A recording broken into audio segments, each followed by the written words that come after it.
Olá, seja bem-vindo à Resenha Simples. E hoje a resenha é sobre um livro que conta a história de um grande homem chamado Fernando, mas conhecido no mundo inteiro como Santo Antônio.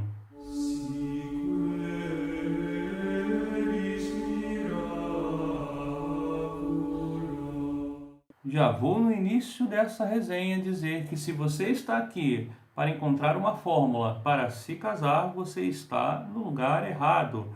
Ou talvez esteja no lugar certo, porque nessa resenha eu também gostaria de apresentar um Santo Antônio muito além daquela redução que o mundo faz dos santos, transforma um grande São Francisco num amiguinho dos animais, transforma a doutora Santa Teresinha do Menino Jesus numa mocinha que gosta de flores, e também transforma o grande Santo Antônio em um simples santo casamenteiro. Então, essa resenha também pode servir para se conhecer esse grande santo da igreja. O fato é que eu não poderia deixar de passar o dia 13 de junho e não falar deste grande santo, que na verdade também é o santo por qual eu tenho uma grande devoção, e hoje, 13 de junho, é o dia dele. Essa, na verdade, também vai ser a primeira resenha que eu faço de um livro da minha biblioteca, do clube de leitura Minha Biblioteca Católica. E como eu disse no vídeo anterior, falei um pouquinho sobre esse clube de leitura. Ele sempre produz livros muito bem acabados, livros de capa dura, aquele papel pólen, aquele papel amarelado. A diagramação é muito bem feita e que deixa a leitura muito mais agradável. Então, muito bem, vamos nos ambientar um pouco do tempo em que o nosso, digamos, protagonista dessa história viveu. Ele, interessantemente, está na Idade Média. E é curioso que eu tenha lido esse livro justamente após ler a Divina Comédia, e Dante Alighieri é um homem da Idade Média, ali para o finalzinho dela, século XIV, e também após eu ter lido o livro Idade Média, o que não nos ensinaram, da Regine Pernod. Eu estou colocando aqui em algum lugar o link para essas resenhas. Então, assim, foi interessante, porque eu já estava ambientado a todo esse período. Santo Antônio, precisamente, ele viveu na Idade Média Central, segundo o fracionamento feito da Idade Média, aqueles 1000 anos, o fracionamento feito por alguns historiadores, ou na própria Idade Feudal, segundo aquela divisão da própria Regine Pernod. E, de certa forma, ele acaba servindo também como mais uma fonte para se compreender esse período de 1000 anos que foi a Idade Média. Em um certo momento do livro, o autor vai falar da importância da igreja durante todo o período de invasões de todos os lados na Europa, dos bárbaros, dos sarracenos, daquela invasão muçulmana, e vai falar como foi importante a presença da igreja para manter a civilização ocidental. Essa consideração também é feita por historiadores como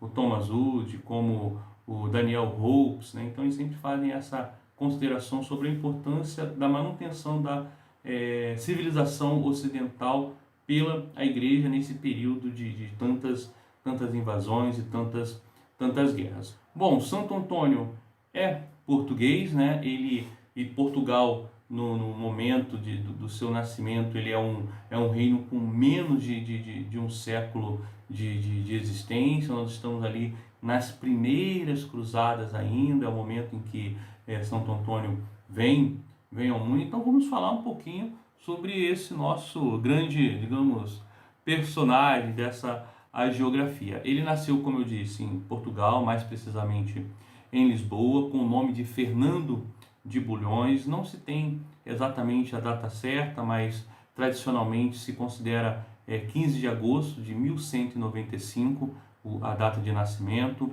Entre 7 e 8 anos ele entra na escola da Catedral de Lisboa, né? Com cerca de 14, 15 anos ele entra no mosteiro agostiniano de São Vicente de Fora, e 2 anos depois ele se muda para o mosteiro de agostiniano de Coimbra, buscando um local mais retirado, sem a presença constante da sua da sua família que frequentemente ia visitá-lo enquanto ele estava no convento que ficava em Lisboa. Em 1219 ele é ordenado sacerdote e em 1220 ele tem a experiência que de certa forma muda o rumo de sua vida, porque no convento, no mosteiro onde ele vivia, são depositados os restos mortais dos primeiros mártires franciscanos que haviam viajado e haviam aportado no Marrocos para evangelizar e converter os povos que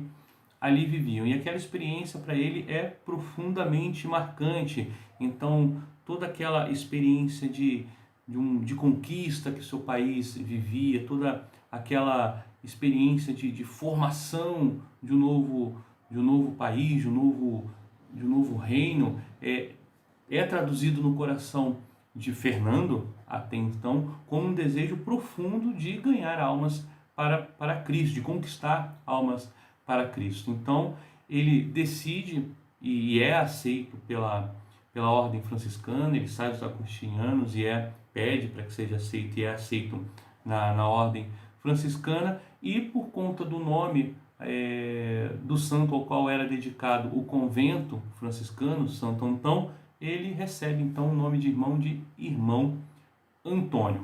E também já em 1220 ele ganha autorização para partir para o Marrocos, para tentar evangelizar e, quiçá, diante do seu desejo, derramar sangue por amor a Cristo. O que acontece é que quando ele chega lá, ele é cometido de uma doença, mal ele consegue se movimentar ou sair do lugar onde ele foi acolhido, enfim, ele não consegue evangelizar. Toma o navio de volta, só que nessa volta o navio é desviado por uma forte tempestade e vai parar na Itália.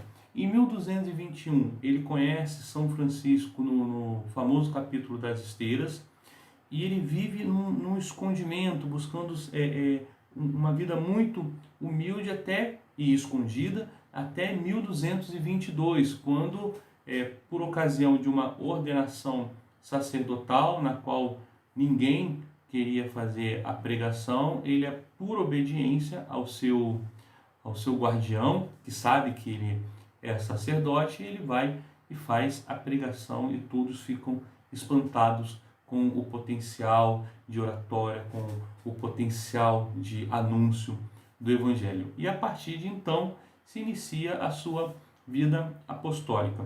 Entre 1223 e 1224, São Francisco ele pede a Santo Antônio que ensine teologia aos frades, e aqui eu vou fazer a leitura do texto de São Francisco, do bilhete de São Francisco para Santo Antônio. Frate Antonio, episcopo meu, frater Francisco salutem.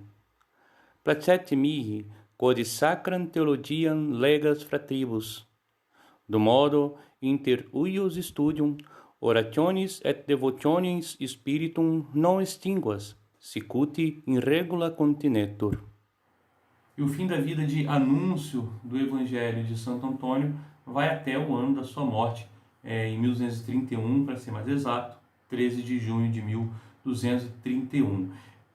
Menos de um ano depois, em 30/5 de 1232, Santo Antônio é canonizado. Então, se existisse um livro dos recordes naquela época, Santo Antônio figuraria como o santo que foi mais rapidamente canonizado, e ainda é hoje o santo que passou por um processo de canonização de forma mais veloz da Igreja. Em 1263 é feita a exumação do corpo por São Boaventura, exumação do corpo de Santo Antônio, e é encontrada a sua língua de forma incorrupta, ela não sofreu qualquer degradação. E aqui fica só um adendo, que há uma tradição que diz que quando um santo ele é encontrado incorrupto, alguma parte do seu corpo é encontrada de forma incorrupta, é sinal de uma grande pureza, de alguém que com muito afinco tentou ser fiel a Deus. Bom, esse foi um resumo rápido da vida de Santo Antônio. Eu vou falar um pouquinho mais à medida que eu for fazendo aqui os comentários sobre o livro. Bom, e falando do livro, Eu não vou me ater aqui, não vou ser repetitivo a ponto de falar novamente da qualidade do livro em relação à diagramação, da edição. Mas eu confesso que eu senti falta aqui da referência da obra original, o título original, pelo menos. Eu não encontrei também o nome completo do autor. O autor é dito aqui Padre Antônio A.T. Ponto, então não sei exatamente qual é o nome do autor. Não estou falando que isso é fundamental, mas eu particularmente gosto de saber da obra original, do autor, quem é o autor, se tem outras obras, né? Enfim, essa referência não existe aqui. A leitura é uma leitura muito leve, muito fácil de ser feita, não é aquela leitura cansativa. Eu acredito que aqui também existe o bom trabalho do tradutor e, claro, obviamente a própria escrita do autor. E de uma forma assim sucinta, eu diria que esse livro ele é muito devocional. Ele é quase mais devocional do que propriamente hagiográfico, né? É notório, é fato, é perceptível que o Padre Antônio A.T. era um profundo devoto de Santo Antônio. Então a linguagem ela tem uma carga bem emocional que traduz essa devoção dele. É agradavelmente delicada e poética quando trata das coisas da igreja, quando trata da relação de Deus com Santo Antônio, Santo Antônio com Deus e de Santo Antônio com as pessoas de seu tempo. Mas essa delicadeza e essa abordagem poética não quer dizer que seja frívolo, né? Que o livro tem uma linguagem frívola.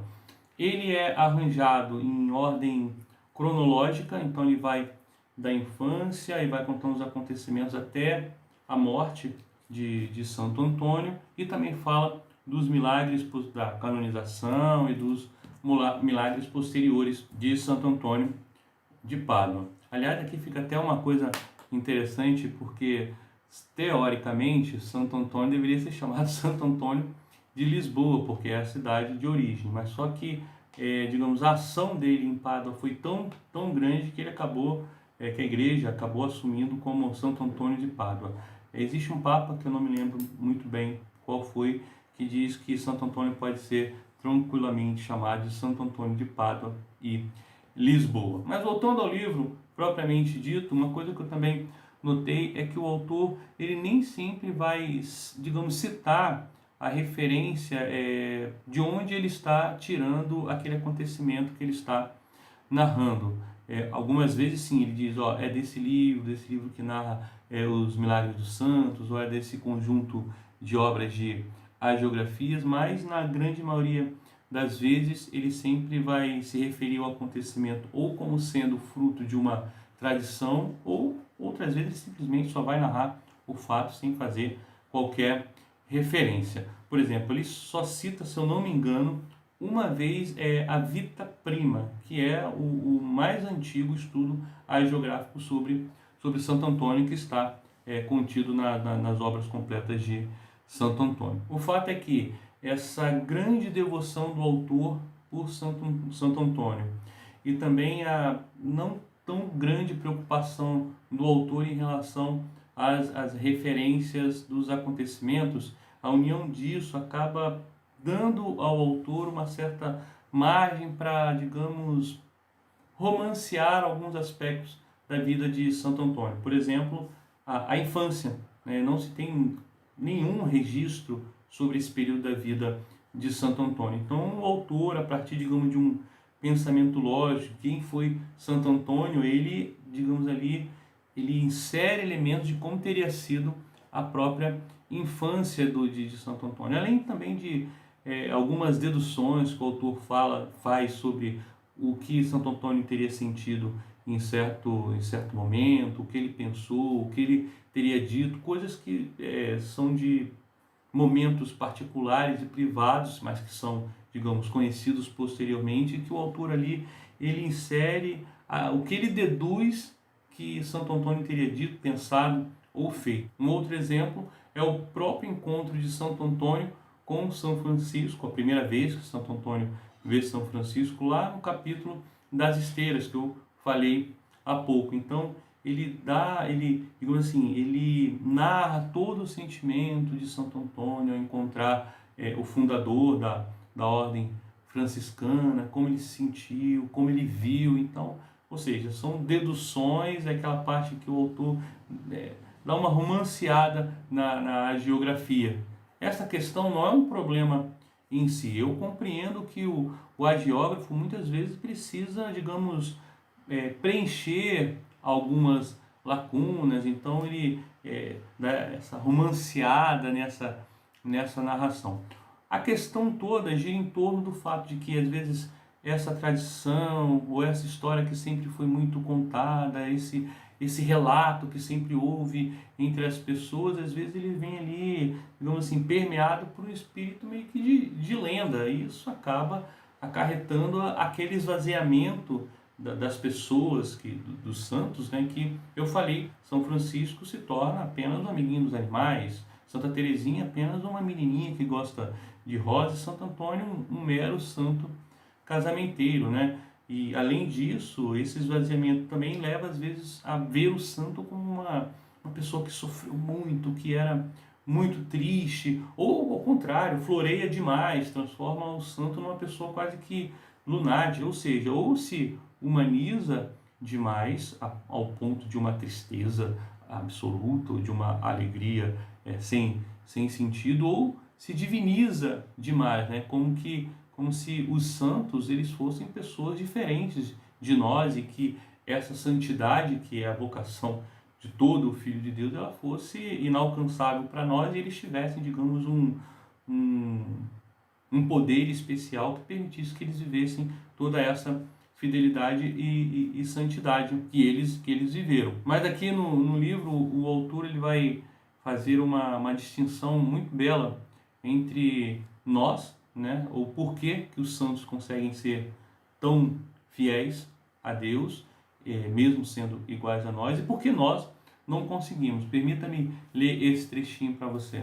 A vida, para nós, passa-se em cálculos mesquinhos com o fim de aumentar 1 polegada a nossa estatura, e nem sempre o atingimos. A deles, os santos, é um esforço contínuo para tirar o mundo aos pés, pondo-se eles mesmos sob os pés do mundo, de todo mundo. Triunfam abatendo-se. Ou seja, aqui o autor, essa distinção é muito interessante. Enquanto nós buscamos sempre aumentar a nossa vanglória, a nossa estatura diante do mundo, os santos, ao contrário, eles buscam um caminho contrário a esse. E esse caminho é feito a partir do momento em que eles se colocam ao serviço de todos, e por isso abaixo de todos, né? E essa realidade não é exclusiva para essas pessoas que foram canonizadas, que alcançaram o céu, mas para todas as pessoas que amam a Deus, né? E bastaria somente mesmo uma abertura e uma disposição do coração e da alma. Enfim, o que eu quero dizer é que muitas vezes esses relatos tradicionais, imbuídos aí de um espírito de lenda, eles esvaziam profundamente e levam, por exemplo, alguém como Santo Antônio para um lugar muito distante daquilo que ele realmente foi. Santo Antônio é um santo que realizou inúmeros milagres em vida. Por exemplo, Santo Antônio bilocou, ele ressuscitou mortos, ele converteu inúmeros obstinados, e a conversão repentina, digamos assim, é um milagre maravilhoso. Ele curou aleijados, paralíticos, surdos, por meio deles, Santo Antônio ocorreu vários milagres eucarísticos, o milagre da mula que se ajoelha diante do Santíssimo Sacramento, mesmo estando com fome, com um monte de feno ao lado. Ele pregou para peixes numa cidade em que ninguém queria ouvi-lo. Ele vai para a beira do rio, no encontro do rio com o mar, e prega. Milhares de peixes começam a levantar a cabeça para ouvir Santo Antônio. Santo Antônio também ele reproduziu o milagre da glossolalia, que foi realizado pelos apóstolos no dia de Pentecostes, no qual Cada pessoa que ouvia os apóstolos ouvia na sua língua materna, digamos assim, e Santo Antônio reproduz esse milagre em Roma, quando ele estava ali fazendo diversas colocações teológicas com uma profundidade tão grande para diversos clérigos, bispos, leigos, e cada um ouvia aquelas exposições tão profundas na sua própria língua.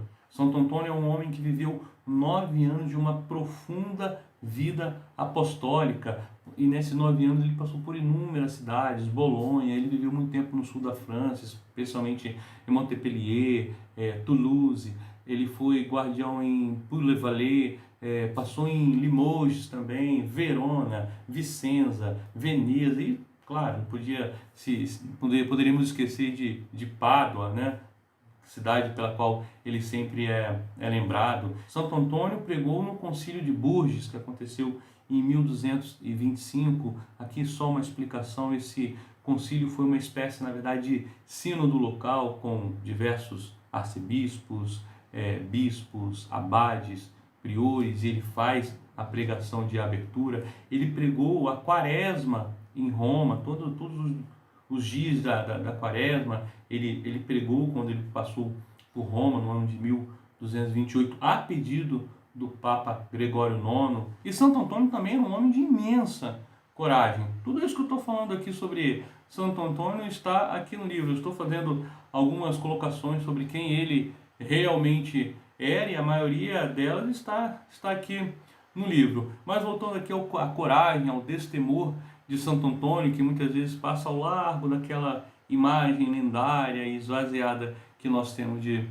Santo Antônio. Lembrar, por exemplo, eu falei que ele pregou no concílio de Bourges, né, em 1225, falei agora há pouco, e nessa abertura você imagina o quê?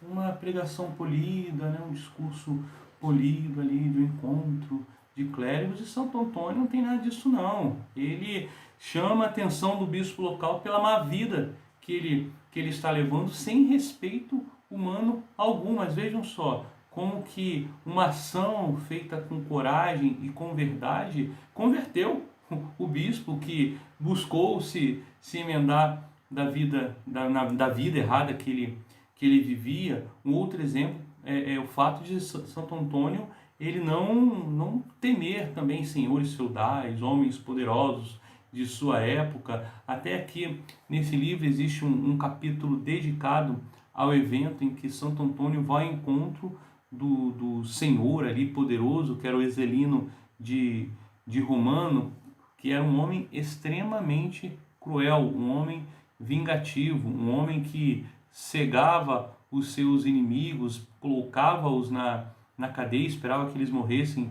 de fome, feria os filhos, matava os filhos de seus inimigos. E este homem, ele desfere um golpe vingativo contra a cidade de Verona, com uns requintes de crueldades terríveis. E a cidade de Pádua se sente ameaçada e se aproxima que sofrerá com essa ação desse terrível homem, e recorre ao Frei Antônio para que ele interceda, para que ele vá ao encontro desse homem e tente mudar o comportamento dele, ou que ele mude de ideia. E Santo Antônio não se furta dessa ação, digamos até mesmo apostólica e de paz. Ele vai ao encontro do homem. E aí, mais uma vez, a gente imagina o quê?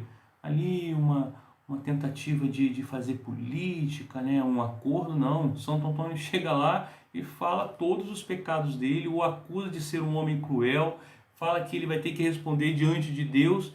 E aí, na história aqui no relato, conta que os soldados de Ezelino de Romano estavam só esperando o momento em que ele destruiria o Frei Antônio.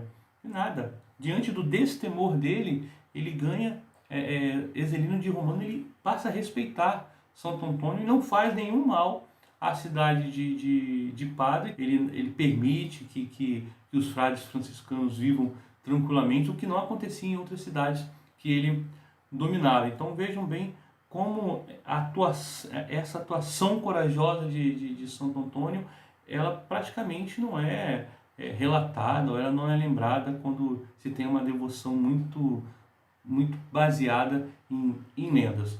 Uma outra coisa interessante, que aí nesse caso esse livro não relata, é o fato de uma lei em Pádua ela ter sido promulgada e criada por influência de Santo Antônio, que foi uma lei que não permitia mais que as pessoas com dívidas e que não tivessem como pagá-las, elas fossem presas, se houvesse outras formas de que aquela dívida fosse saldada, que não fosse através que essas pessoas não fossem aprisionadas e tiradas de suas famílias. E existe lá na promulgação da lei o nome de Santo Antônio. Esse relato não está nesse livro. Uma outra coisa muito interessante é que Santo Antônio, em sua vida apostólica, foi um homem que lutou muito para dirimir, para acabar com as heresias de sua época, através da sua pregação. Ele pregava contra o maniqueísmo dos cátaros, contra os valdenses, e a eficácia dele era tanta em trazer as pessoas novamente para a fé católica, que ele recebeu, né, a alcunha de Malleus Hereticorum, né, martelo dos hereges. Então é um homem que estava sempre muito preocupado, como esteve lá no início de sua vida franciscana, em resgatar as almas para Cristo e para a sua igreja. Outro fato que demonstra como Santo Antônio foi um personagem, uma pessoa grandiosa, é o fato de que o próprio Gregório IX, após aquela quaresma que eu falei, que ele pregou em Roma, o próprio Papa o chama de Arca do Testamento, pela capacidade de Santo Antônio falar das Escrituras, explicar as Escrituras, pela memória espetacular que Santo Antônio tinha. Conta-se que Santo Antônio, se todas as Bíblias do mundo fossem exterminadas, Santo Antônio, pela sua memória, que era prodigiosa, a Bíblia poderia ser escrita novamente. E essa capacidade de falar da Boa Nova, de falar do Evangelho, era tanta que chegou a um ponto em que não havia mais igreja, por maior que fosse, que comportasse todas as pessoas que queriam ouvir o Frei Antônio. E aqui é interessante que não é só um recurso de oratória, não era só uma capacidade de eloquência, né? uma eloquência muito grande que Santo Antônio tinha. Na verdade, toda a sua pregação encontrava fundamento no seu próprio testemunho de vida. Então, se Santo Antônio fosse completamente distinto daquilo que ele pregava, jamais as suas missas, as suas pregações converteriam as pessoas e fariam com que as pessoas desejassem ouvir as suas palavras, aprender com as suas palavras. Então o testemunho está muito atrelado a isso. Santo Antônio também é um homem que escreveu um sermão ou explicação para os frades, para produzirem sermões para cada domingo do ano e para diversas festas que são celebradas na igreja. Para você ter uma ideia do tamanho, da quantidade dessa obra, eu vou mostrar aqui, eu tenho essas obras completas aqui de Santo Antônio. Vejam bem, isso daqui, ó, essa parte aqui corresponde aos sermões de Santo Antônio. E essa parte aqui, acho que dá, sei lá, 1/5, fala dos milagres, fala da vida de Santo Antônio. Então não é um simples santinho casamenteiro, mas é um homem de muita inteligência também. Ou seja, de fato, salta aos nossos olhos, é fantástico saber da quantidade de milagres, dos milagres realizados por Deus através de Santo Antônio, só que nenhum desses milagres fazem sentido se forem vistos fora de Deus, fora do amor incondicional de Deus por Santo Antônio e do amor fervoroso de Santo Antônio por Deus. Se nós formos ver milagres somente como aqueles acontecimentos esporádicos, sem a ação de Deus, ou sem estar permeado de Deus, se transformam somente em truques. É como se Santo Antônio fosse um mágico que, vai fazer um milagrezinho aqui, agora, olha, veja, vamos tirar agora aqui um outro milagre. E não é isso, né? os milagres, né, e toda essa vida de coragem, toda essa vida de destemor, toda essa vida de pregação, ela é consequência natural de uma alma que é inflamada de amor e zelo por Deus. E, consequentemente, esse amor e zelo por Deus leva a um ardor e um desejo de salvação das almas. Então, independentemente do livro ou da fonte hagiográfica que se tenha nas mãos, se o leitor não conseguir perceber nas entrelinhas essa ligação indestrutível entre o santo que está tendo a sua história contada e o próprio Deus, se não for percebida essa ligação inseparável, simplesmente será uma biografia qualquer e não levará o autor, como esse livro nos leva, a questionar como é possível se amar a Deus com tanta intensidade, com tanto fervor, de forma tão constante, e constante também é o desejo de amar cada vez mais durante tanto tempo. Consequentemente,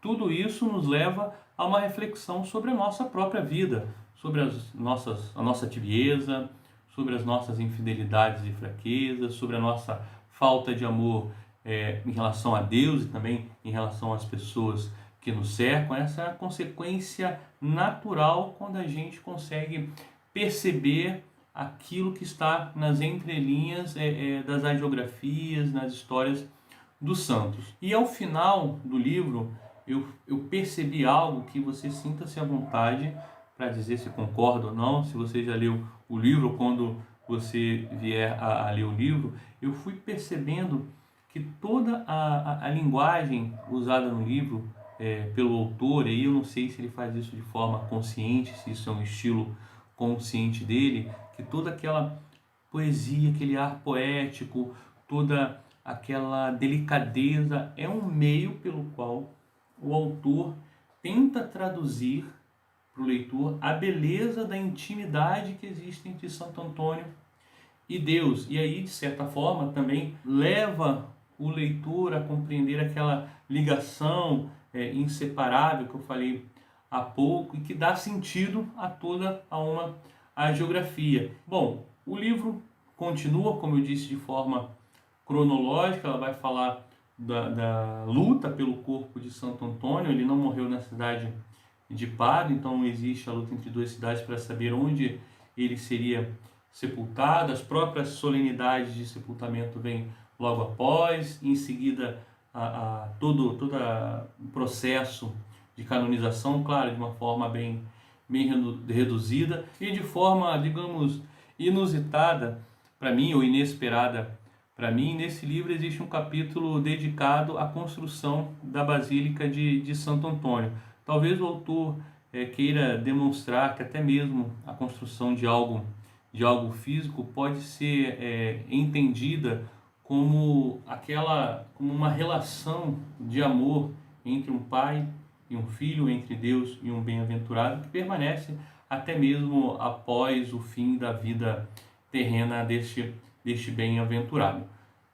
Ele ainda trata dos milagres posteriores. E aqui me permitam um adendo rapidinho para falar de uma coisa interessante que eu acabei encontrando aqui no livro, já no finalzinho, quando ele está relatando os milagres que foram realizados por Deus por intercessão de Santo Antônio após a sua morte. Ele vai falar de uma batalha que houve em Veneza, e lá existe o capitão Morosini. Isso para mim foi bem especial, porque o sobrenome da minha avó paterna é Morosini. Então vejam bem, de certa forma eu descobri a origem do nome, do sobrenome da minha avó e da família dela. Mas foi só um adendo rapidinho, que para mim foi algo bem interessante. O último capítulo do livro, ele é dedicado às virtudes de Santo Antônio, e interessantemente, embora Santo Antônio fosse muito rico em virtudes, esse é um dos menores capítulos, se não o menor capítulo do livro. Eu até diria que talvez pudesse chamar mais um pós-fácil, porque a partir ali de observações de algumas virtudes de Santo Antônio, especialmente a humildade, o autor ele toma isso para fazer um louvor final à vida do bem-aventurado.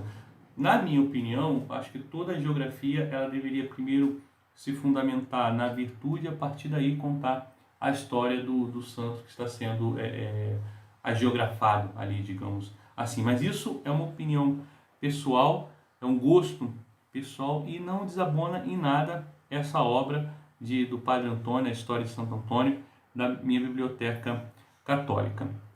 Esse livro, na minha opinião, ele serve para católicos e não católicos, porque ele nos leva a revisar a nossa vida e pensar de que forma nós estamos vivendo a nossa fé, o nosso amor a Deus, os nossos propósitos, e também serve para aqueles que não creem em Deus, né? Para que notem como que o amor intenso é capaz de levar um homem a realizar obras incríveis e dedicar toda a sua vida a esse amor.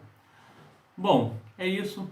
Espero que você tenha gostado da resenha, um pouco diferente dos temas anteriores. Se você gostou, não deixe de apertar ou aqui, eu não lembro, não deixe de apertar aqui o gostei e também se inscreva no canal, não se esqueça disso e também ative as notificações. Afinal de contas, não custa nada e outras pessoas podem ter acesso a resenhas um pouco diferentes, que se propõem a ser um pouco diferentes daquilo que existe aí nesse mundo de booktubers.